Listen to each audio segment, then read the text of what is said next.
So today I'm going to teach you how to add page numbers to your document in Microsoft Word as a header. And what you're going to do is come over here to the Insert part on the toolbar and come over here to page number, hit the drop down arrow, and then you'll hit page number again. And we want it at the top right part of the page. So on the position, you're going to hit the drop down arrow and hit top of page for the header.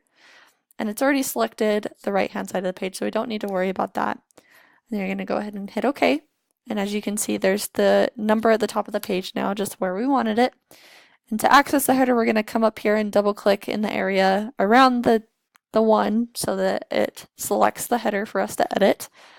And then we're going to click again just right here next to the one.